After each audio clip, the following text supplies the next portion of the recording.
Olá, gurizada!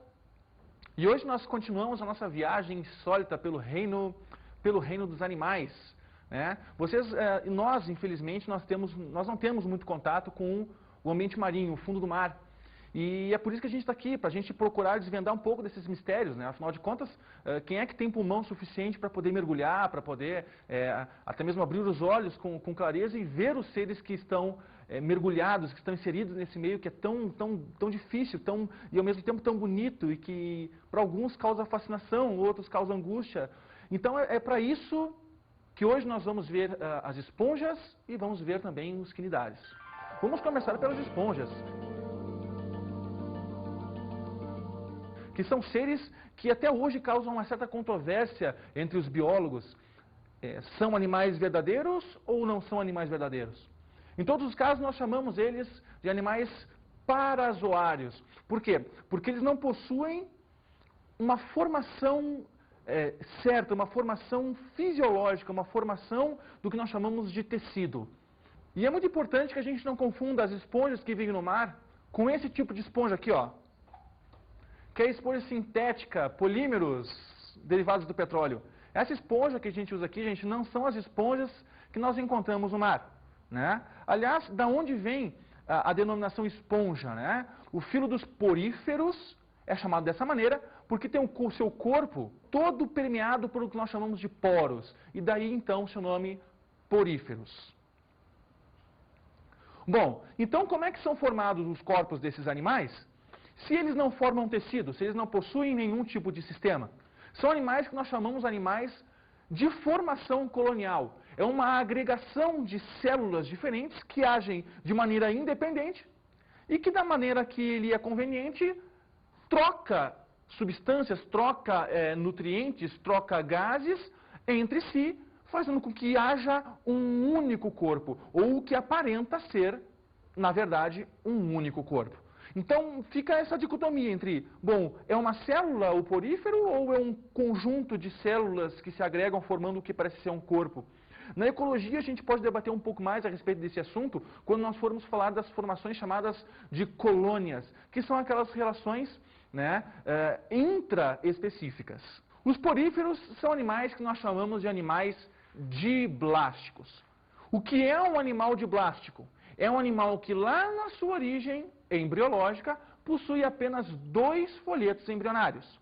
Um mais interno, que nós chamamos de endoderme, e um outro mais externo, que nós chamamos de exo ou ectoderme. Então, o que acontece? Esses animais que possuem apenas 2 folhetos embrionários são animais que depois da sua formação vão dar origem a corpos, a uma fisiologia muito mais simples do que os animais que são triblásticos, que possuem 3 folhetos embrionários, que vêm a partir dos plateumintos. Então, ó, poríferos, quinidários, plateumintos, nemateumintos, anelídeos e assim por diante na nossa linha evolutiva do reino dos animais. Então, a partir de plateumintos, os animais já são triblásticos e apresentam uma complexidade corporal e um aparecimento, surgimento de sistemas, de órgãos muito mais complexos do que esses animais que nós estamos falando na aula de hoje. Então, olha só, parazoários porque não formam tecidos, porque são diblásticos, são animais de uma constituição corpórea muito simples, muito simples. Acredita-se que a origem, então, do reino animal venha dos poríferos justamente por esse fator evolutivo que é determinante. Diblásticos e parazoários não formam tecidos. Eu quero deixar isso muito claro para vocês. Vamos falar então agora um pouquinho sobre como funciona essa anatomia do corpo dos poríferos. Bom, então se a gente pudesse generalizar esquematicamente o corpo de um porífero, o que nós observamos de cara? 2 estruturas. A primeira, que é como se fosse a abertura mesmo da garrafa, que nós chamamos de ósculo, e que fica no topo, na parte superior do corpo desse bicho, que nos remete à cavidade central do corpo desse animal, que nós chamamos de átrio. Então, essa cavidade, esse espaço interno dentro do corpo do bicho, nós chamamos de átrio. E a parte superior, o ósculo. Só que existe um detalhe, ó. Com relação a essa estrutura chamada átrio, as esponjas podem apresentar diferentes padrões. Elas podem apresentar mais exatamente 3 padrões, do mais simples ao mais complexo. O que seria isso? O primeiro tipo que vocês estão vendo na sua tela é o tipo que nós chamamos de Ascom. O que seria o Ascom? O Ascom seria uma câmara atrial simplificada, né? Como se fosse realmente uma garrafinha, né? Onde não existe uma ramificação, onde não existe um grau de superfície de contato do bicho com a água muito grande. Percebam que agora na sua segunda estrutura, com o Sicom, nós temos uma câmara atrial muito mais ramificada. Quanto mais ramificada, né, é essa minha câmara atrial, maior vai ser a eficiência que esse animal, que esse bicho tem de captar alimento do meio. No caso, todos os poríferos, eles são filtradores, né? Eles absorvem partículas orgânicas que estão suspensas na água. Então, quanto mais ramificado é a minha câmara atrial, quanto maior é a minha superfície de contato do corpo dele com a água, maior vai ser a minha eficiência e a minha capacidade de absorção de nutrientes e posterior desenvolvimento. O terceiro tipo é o que nós chamamos de leucon. E olha só como é a ramificação. Nós não temos um átrio único e grande, como no tipo Ascom. Nós temos um átrio extremamente ramificado, como se tivessem vários subatriozinhos, assim, sabe?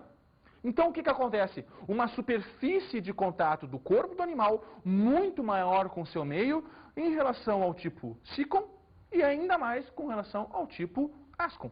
Então, olha só, Ascom, Sicom e Leucon. Essa é a sequência, digamos, evolutiva para esse animal. Então, quanto mais ramificado é a minha câmara atrial, maior é a minha eficiência na captação de nutrientes, maior é a minha capacidade de desenvolvimento e outras cositas más.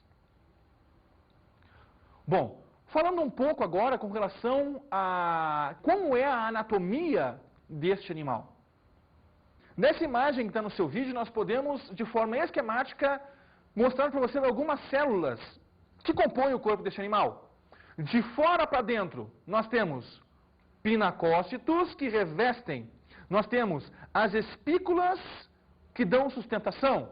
Nós temos os amebócitos que preenchem o que nós chamamos de mesênquima, que é justamente essa massa interna amorfa, né, gelatinosa dentro do corpo do bicho. E mais internamente, revestindo completamente todo o átrio, nós temos os coanócitos. Vamos falar um pouquinho de cada uma delas.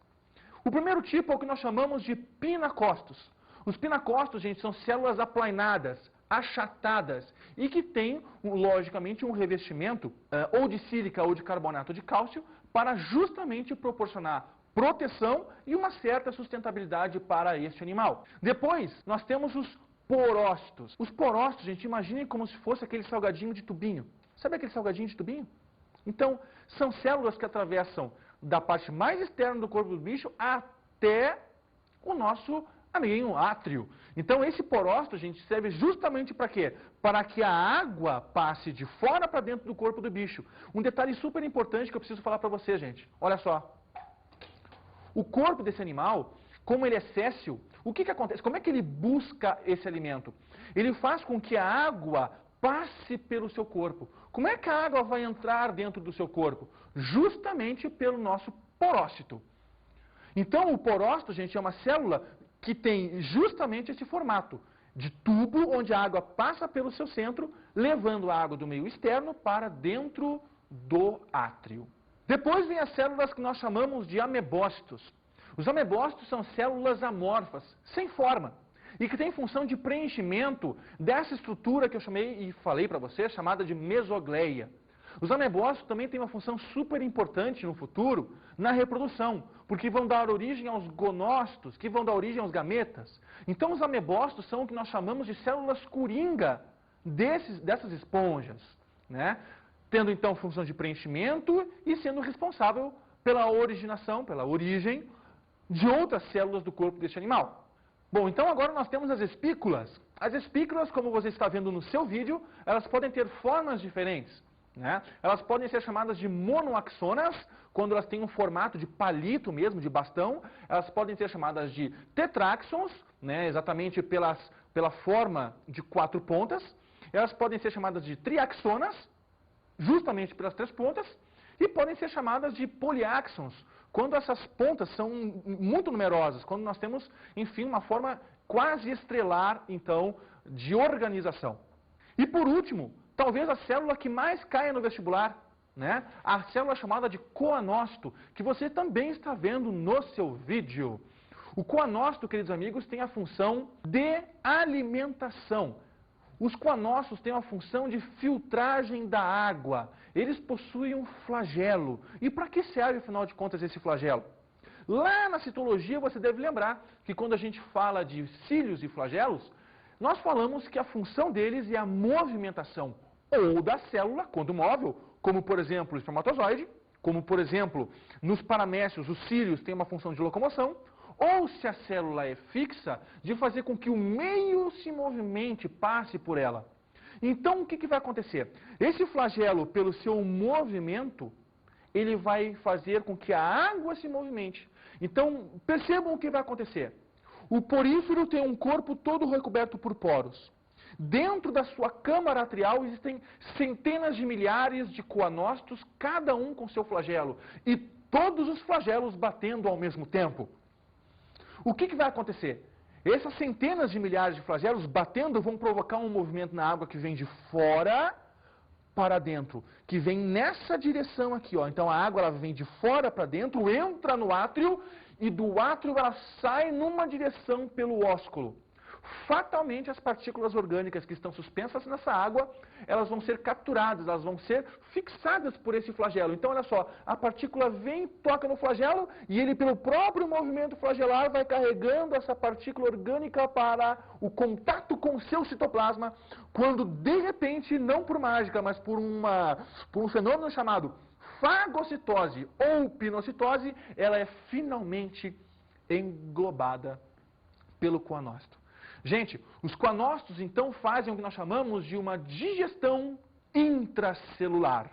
Logo, os poríferos possuem uma digestão intracelular. Não é como nós, que temos digestão extracelular, intracelular. O que acontece com o nosso corpo? O nosso alimento ele entra pelo tubo digestivo, é quebrado e só depois é absorvido. Então, ó, é primeiro extracelular, porque a digestão ocorre no tubo digestivo, e depois que ela vai ser absorvida pela célula sendo intracelular.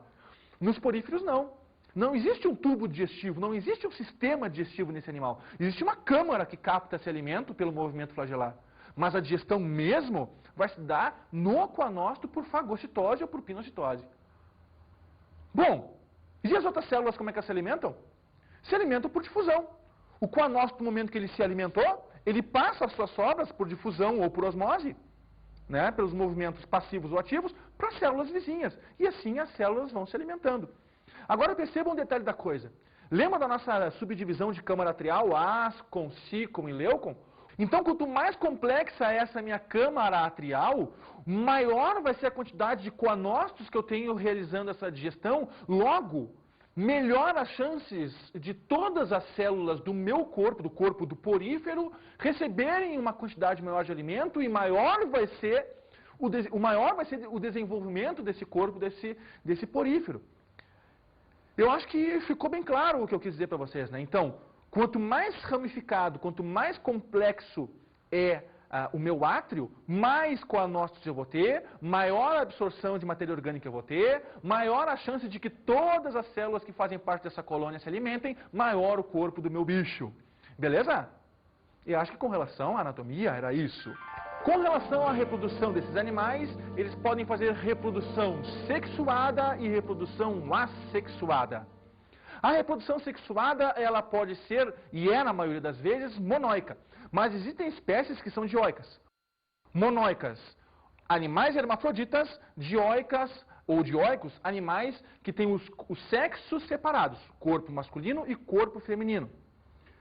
É importante que se fale que no desenvolvimento, na formação do zigoto desses animais, se forma uma célula né, uma estrutura flagelada que nós chamamos de anfiblástula. Então o zigoto se desenvolve formando anfiblástula, toda ciliada, movimentação ativa, e a partir daí é que ela vai buscar o seu ambiente, o local no oceano mais propício para a fixação e posterior desenvolvimento numa nova esponja.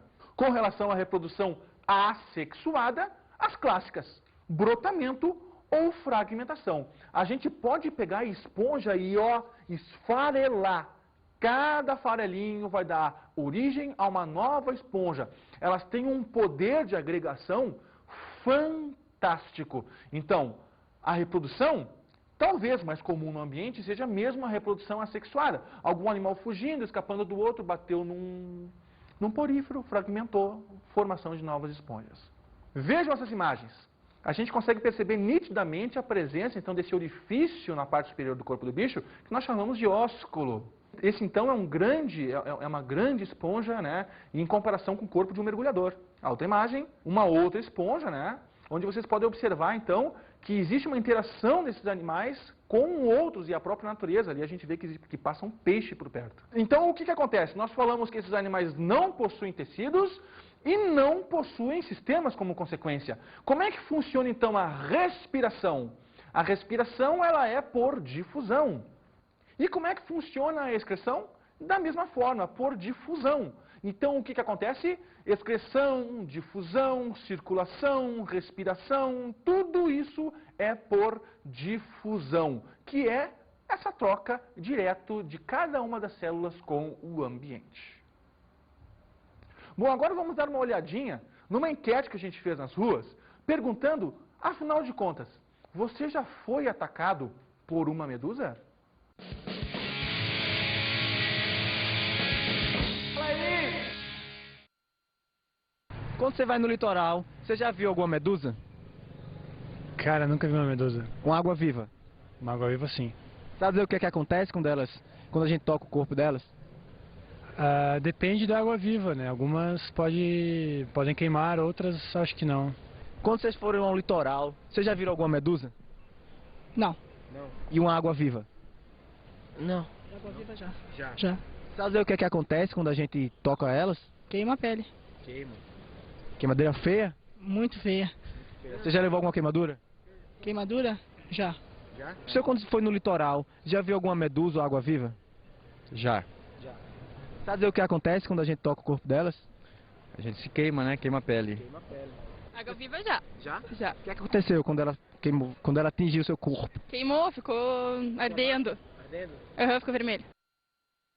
Nessa enquete nós começamos a introduzir o assunto chamado cnidários, né? Esses animais que promovem, então, essas queimaduras, essas sensações de urticância no corpo, são os cnidários. Os cnidários são animais formados por praticamente 99% de água no seu corpo. E possuem uma estrutura também extremamente simples. Porém, eles possuem e formam tecidos no seu corpo. Eles já conseguem formar, ainda que um pífio, um muito simplificado, mas conseguem formar já sim sistemas.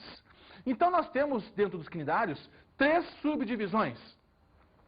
A primeira subdivisão é a subdivisão que nós chamamos de hidrozoários, as hidras. Pelo desenho que você consegue enxergar agora no seu vídeo, nós percebemos que as hidras possuem uma boca que está voltada para o lado superior do corpo, tentáculos que envolvem essa boca justamente para a captura do seu alimento, uma cavidade gástrica. Percebam, já existe uma cavidade gástrica, um princípio de tubo digestivo e também, né, uma camada, né, de revestimento que nós chamamos de epiderme e uma camada de revestimento dessa cavidade gástrica que nós chamamos de gastroderme. Gente, entre a epiderme e a gastroderme existe uma substância gelatinosa que nós chamamos de mesogleia. Animais de corpo gelatinoso, geleia, mesogleia, geleia, mesogleia, entenderam? Então o que acontece? As hidras são animais que são chamados de animais bentônicos, porque vivem no fundo do mar. As hidras são animais extremamente sensíveis, delicados. Percebam a leveza que existe nessa foto ampliada que nós encontramos da hidra no fundo do mar. Olha a próxima figura. Então, gente, as hidras são animais extremamente delicados, né? São animais sensíveis. Na segunda divisão, nós encontramos os sifozoários, as famosas medusas, também chamadas de mães d'água. Olhem no desenho do nosso vídeo. Nós encontramos, gente, de forma esquemática, uma medusa como se fosse uma hidra, só que agora voltada de cabeça para baixo. A boca agora não é uma boca superior, né? Não é uma boca voltada para o lado superior, agora é uma boca voltada para o fundo do oceano. Ela continua tendo um revestimento gástrico, uma gastroderme e também uma epiderme que forra todo o seu corpo pelo lado de fora. E entre, de novo, o revestimento gástrico e a epiderme, ou seja, entre a gastroderme e a epiderme, continua existindo essa geleia, a chamada mesogleia. E também, da mesma forma, os tentáculos orais. Agora, olha que comparação legal. Os sifozoários funcionam como se fosse um guarda-chuva. Essa parte superior que a gente observa também é chamada pelos biólogos de umbrella. Adivinha por quê? Porque umbrella no inglês significa justamente guarda-chuva. E olha só por que sifozoários. Quase furei meu olho. Eles se locomovem dessa forma. E para eles se locomoverem dessa forma, é óbvio que eles precisam ter um sistema muscular, ainda que muito simplificado. Então, olha só, a contração desses músculos faz com que a água seja jogada para baixo e olha o bicho subindo. Ó. A água seja jogada para baixo e olha o bicho subindo. Ó. Então, dessa forma, eles são chamados de animais sifozoários e eles acabam, então, se locomovendo. São animais móveis. Ao contrário das hidras que vivem no fundo e que têm essa locomoção por cambalhotas ao léu, né? Ao bel prazer das águas do mar. Vejam essas imagens que mostram o colorido desses animais. Bonitos, não é? Pois agora vamos falar dos antozoários, a última classe dentro do filo dos quinidários. Os antozoários, gente, muito importante. São eles os responsáveis pelo que nós chamamos de corais. Eles são os corais. Muitos alunos confundem isso na hora da prova do vestibular ou até mesmo no seu colégio, dizendo que corais são os poríferos. Não. Os corais são os antozoários. É essa subdivisão, é essa classe dentro do filo dos quinidários. Eles são os responsáveis, então, pelas formações que nós chamamos de corais. Então, gente, percebam que eles possuem um corpo mais resistente, formado por sílica, por carbonato de cálcio, como o desenho que vocês estão vendo no seu vídeo.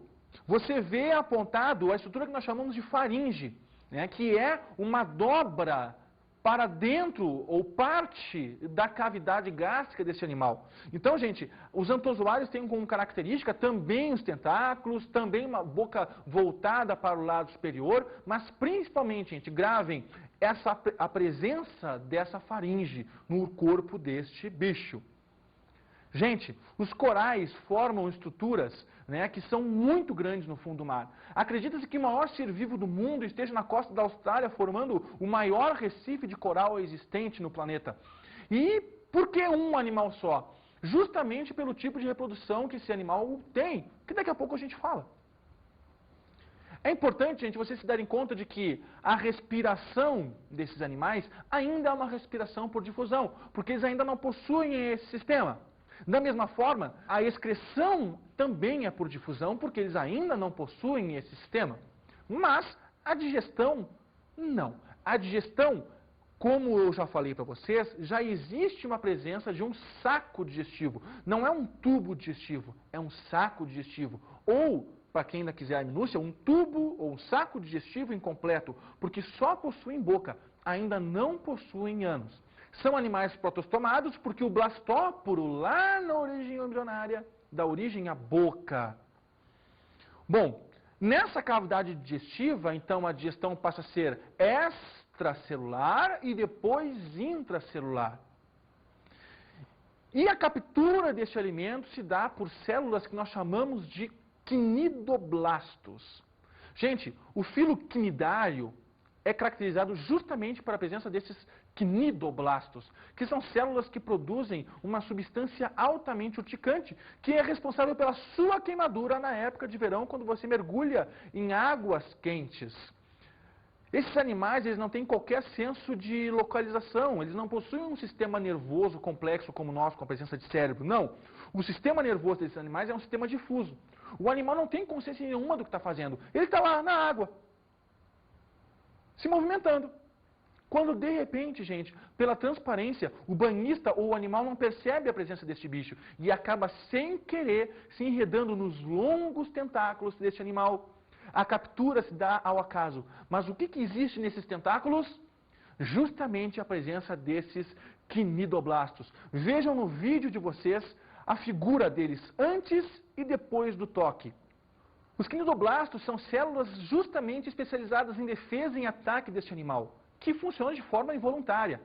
O quinidoblasto possui uma estrutura chamada quinidocílio, que no momento em que ela é tocada, funciona como um gatilho e dispara como se fosse também um dardo, que injeta na vítima uma substância urticante, que afeta principalmente o sistema nervoso da vítima. E nós, que somos grandes, nós que temos um tamanho grande, um volume corporal considerável, essa substância causa aquela sensação de queimação. Mas em animais pequenos, em pequenos peixes, em pequenos crustáceos, em pequenos moluscos, eles provocam a paralisia do sistema nervoso deste animal, fazendo com que ele sucumba e morra. No momento em que esse animal se debate, quando toca no quinidoblasto, ele se desespera, disparando de forma involuntária ainda mais outros quinidoblastos, e aí dessa forma esse animal acaba morrendo. Bom, tanto os poríferos quanto os quinidários que nós vimos na aula de hoje vivem no ambiente marinho.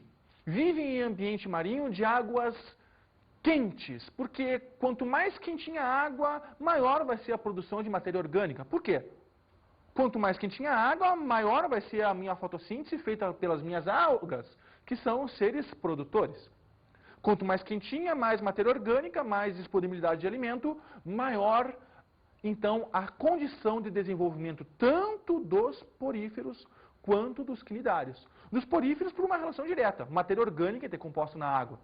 Dos quinidários não. Dos quinidários onde tem alga, onde tem fotossíntese, tem animal comendo alga, tem peixes herbívoros, tem animais herbívoros. E aí toda aquela cadeia alimentar que nós vamos ver na ecologia vai se seguir de forma a que exista no caso da locomoção do quinidário, uma chance maior de que ele consiga, então, capturar um animal.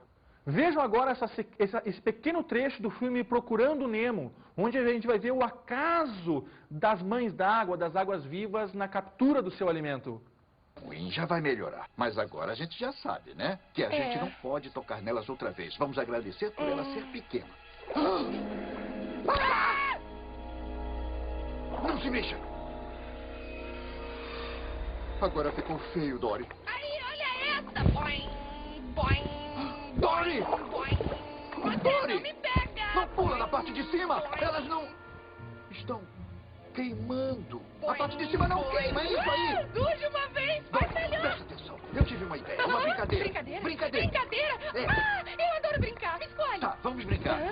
Quem conseguir pular mais rápido, pra longe das águas vivas, ganha. Ok, Regras. ok. Não encosta nos tentáculos. Só em cima. A parada dos tentáculos, tá? 1, 2, 3, Espera, não tem parada, é neles que mora o perigo. Espera! Dory! Vai depressa se quiser ganhar! Opa, Dory! Opa! Boing, boing, boing, boing, boing. Espera um pouco! Dory! Vamos desafiar a morte. É isso aí, e brincar ao mesmo tempo. Eu vou conseguir, com cuidado. Cuidado pra não chorar quando eu ganhar. Eu acho que... A importância ecológica que esses animais têm é brutal. Em especial os antozoários com os corais, porque os corais servem de habitat e base de toda uma comunidade que vive nas águas marítimas. Gente, os cientistas acreditam que os corais sejam uma fonte inesgotável de vida, onde a biodiversidade, gente, é extremamente alta.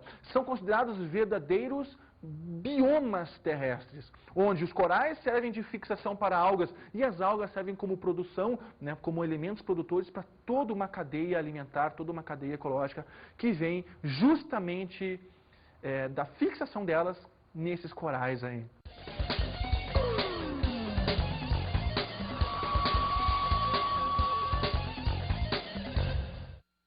Para que você tenha seu estudo potencializado, consiga enxergar direitinho o que a gente viu na aula de hoje, seria muito interessante que você fosse a uma videolocadora e pegasse qualquer vídeo produzido pelo Jacques Cousteau em que ele consiga mostrar realmente como funciona o ambiente marinho. Também seria legal você pegar o vídeo Procurando Nemo, um desenho super engraçadinho que você vai conseguir, além de rir, né, visualizar também algumas estruturas que estão presentes no fundo do mar, as relações entre um animal e outro, de uma forma bem humorada. Bons estudos!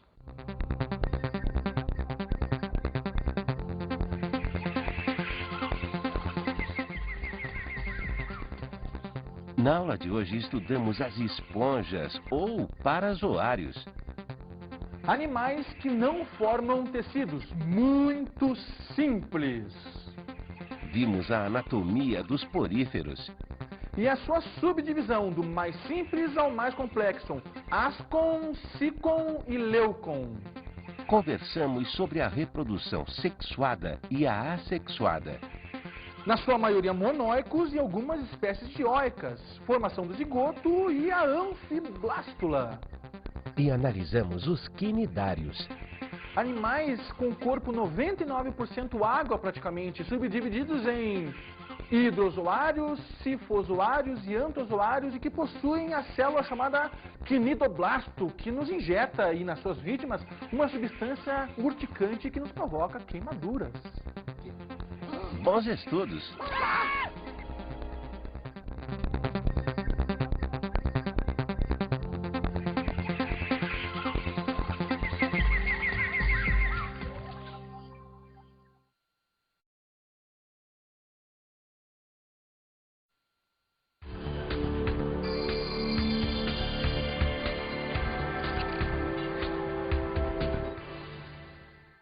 É muito importante para o aluno, quando ele vai entender esse conteúdo, que ele visualize, né, as esponjas e os quinidários, porque são animais que fora a praia, com alguns quinidários, eles não têm muito contato no seu dia a dia.